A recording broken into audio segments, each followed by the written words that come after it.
Egave senemi me, na yarwe mi uko no kwa hu. Daze si lukmo ye kwe rizozo no yo kwe riye. Atopa kedo reo kisona kiunre. Ade uno yo kwe na konje o. Ikbi aya ni rawuna, kebi kama ya. Ende ya mwekwe la densese. Rumu deboki, omi ede no kiyon. Okian do won do.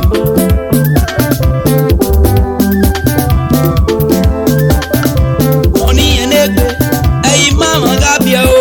Ese. Mande, akatuntu ye papa mu. Ese. Mande, eyi mama gabia o. Ese.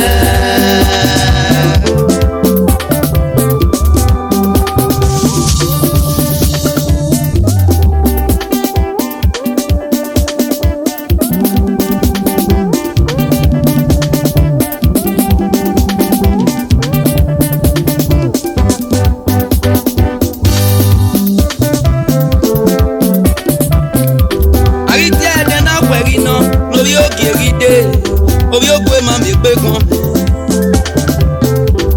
Ọ̀nà dati ya e o. Iye mi ye me o. Iye mi ye me. Iya do ri me u pon. Eri seti de na mo mo. O e gbe me to me o. Iye. Iya eri ontana. Ọ̀nà ta o mo odu. Ori ma odi o to. Igba me ni we ne oro kwa.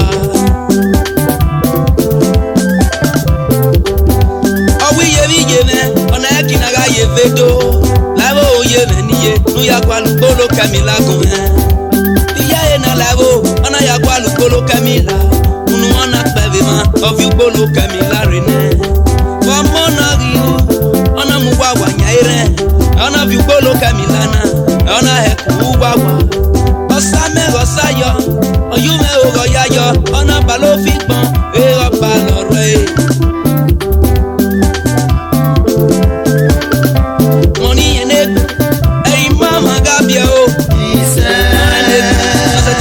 Papa mu isa ai mama gabia o isa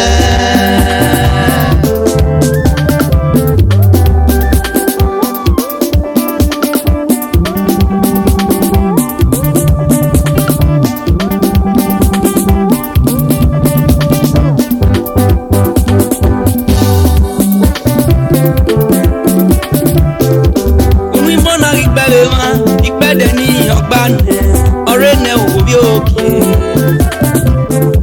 Nọmọ pé ọmọ sí ló yẹ pé nọmọ ẹ bá tẹ ọmọ bí ọgbà adazẹ sí lùpọ̀ yẹ pé nẹ̀rí sóso lórí òkú èyíye. Ọmọ náà rí kíkó gbàpò nẹ ọ̀nà pépé làwà ọ̀nà rárí wàwà ní ẹ̀mùké. Ọrí sekenu wàwà níye ọ̀nà túgbòlókè bá mú bọ̀ ọ̀nà dòdò táyà dé sóre. Egenile lórí òkèrè ní bùn rìdè o àrídó wà rí òpin náà gan ọ̀tọ̀ táyà bíbá o ọ̀tọ̀ táyà bíbá rẹ̀ ọ̀tọ̀ táyà bíbá rẹ̀ ọ̀rá ìgbó ló kẹ́mi láyà wọn ègbé o. Ònú ìmọ̀nà rí pẹ́rẹ́ wọn òkèké náà táyà wà rí òkè lọ́dọ̀wọ́ rí àdàsọ́pá ọ̀yùkó ló kẹ́mi láyà wọn ègbé. Orí òkè rí wàṣẹ́wà ọwọ́ náà kọ́dọ̀ ní ẹ̀ka ọ̀mẹ́. Ona kodo ni ga ome no me kana gbe yen fun yan mo ikona mu fe egbe na wo iri ewuya na te we oye no ri oye ibi ada fende ra gbe we wa yana bari en fi eso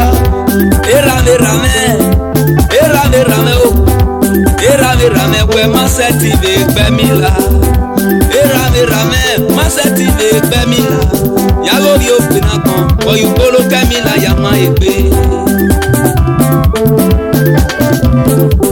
le nogi ari o ona si pia iwe ne ona se ni ku iwe ne ona ya so po ma dia no ri òpin na kan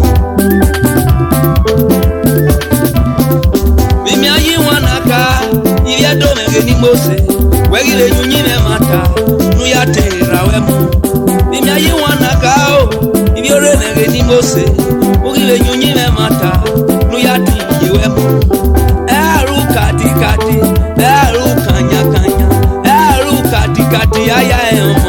se